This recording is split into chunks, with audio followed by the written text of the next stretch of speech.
आकाशातलं चांदण जसं रात्रीच्या काळोख्यातही त्याच्या प्रकाशातून आपल्याला सावरत असतं, तसंच मोहब्बतचं अस्तित्व हे तुमचं माझं प्रत्येकाचं जीवन उजळवून टाकत असतं. मोहब्बत ही एक अशी भावना आहे जी आपल्या अंतरंगात जागृत होते आणि जगण्याचा एक नवीनच अर्थ आपल्याला देऊन जाते.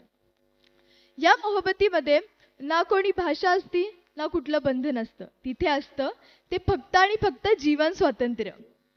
तर मात्र आता आपण जर पाहिलं तर मग आपण बघतोय की ह्या पत्रांच्या माध्यमातून व्यक्त होणारी आपली मोहब्बत ही केवळ एका इमोजी पर्यंत मर्यादित झाली आहे. म्हणजे प्रेमाच्या माध्यमातून सांगितलेलं समर्पण हे आता आपल्याला सिच्युएशनशिप पुरतं मर्यादित वाटतंय.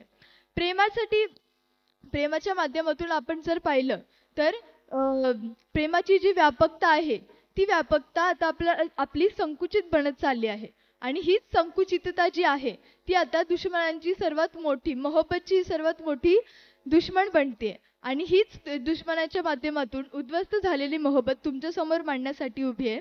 नमस्कार, मी रसिका कांबळे विषय बोलतेय ये मोहब्बत के दुश्मनों की एक चाल है. तर मित्रांनो, सुरुवातीला आपण समजून घेऊया मोहब्बत आणि प्रेम या दोन्ही संकल्पनांमधला नेमका फरक काय. तर मोहब्बत ही अधिक तीव्र भावनांनी भरलेली आणि रोमॅन्टिक आकर्षणाचं द्योतक घेऊन आपल्या समोर उभी राहत असते. त्यामध्ये कदाचित आपल्याला तात्कालिकता, पॅशन, उत्कटतेचा भाव देखील पाहायला मिळतो. परंतु प्रेम दुसऱ्या बाजूला पाहिलं तर प्रेम हे स्थिर आणि व्यापक आहे. हे बघून आपल्याला या प्रेम आणि स्थिरता या दोन्ही द्योतकांच्या आधारावर प्रेम हे उभं राहत असतं. ते स्थिर आहे हे बघून आपल्याला शांती वाटते. परंतु दुसऱ्या बाजूला जर पाहिलं तर मुंबईमधील कल्याण येथले 4 युवक एकत्र येऊन आपले सायकोलॉजिकल प्रॉफिट्स म्हणजेच अर्थातच मानसशास्त्रीय प्रतिमा तयार करून जेव्हा ISS ला मिळतात ना, तेव्हा कुठेतरी असं वाटतं की आमच्या मनातली ही जी देशाप्रतीची जी मोहब्बत आहे ही कुठेतरी संपुष्टात येत चालली आहे आणि हेच संपुष्टात येण्यासाठी ती जी माणसं निर्माण करतात ती आता आपल्या अवतीभवतीच उभी राहिलेत. ही गोष्ट आपण आता लक्षात घेतली पाहिजे.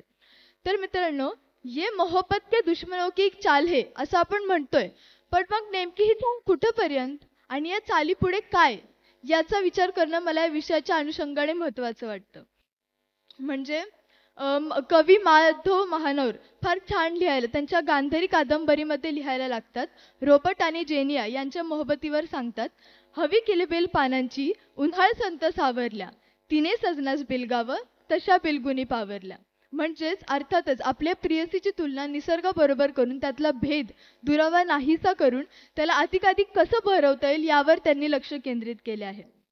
तर मित्रांनो, आपण म्हणतोय की मोहब्बत ही दुश्मनांची एक चाल आहे, परंतु ह्या चालीमध्ये आपण जर पाहिलं तर मग मी जेव्हा ह्या विषयावर विचार करायला लागते त्यावेळी मला साहिर, अमृता आणि इम्रोज आठवायला लागतात.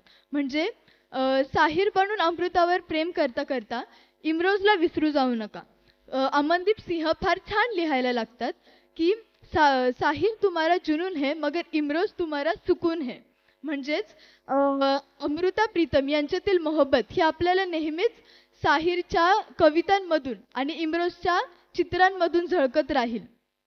यामधूनच आपण म्हणतोय की आणि जेव्हा ही मोहब्बत आपली अशीच चालू राहील, ही मोहब्बत समोर रॉबर्ट आणि जेनिया जसं मी उदाहरण दिलं त्याचप्रमाणे साहिर, अमृता, इम्रोज यांचं जर मोहब्बत आपण जर पाहिली तर अशाच बऱ्याचशा मोहब्बती ज्या आहेत त्या चालू राहिल्या तर जे दुश्मना आपले जी चाल बनवतात ती चाल संपुष्टात येण्यासाठी ह्या चाली कामी होऊ शकतात.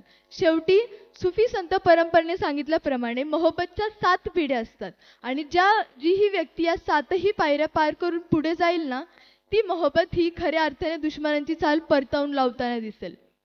शेवटी एक अज्ञात कवी यांच्या वाक्यात इतकंच, ये इश्क मुकम्मल किया जा सकता है, ये इश्क मुकम्मल किया जा सकता है, पर मोहब्बत आबाद छोड़ दी जाती है, आबाद छोड़ दी जाती है. धन्यवाद.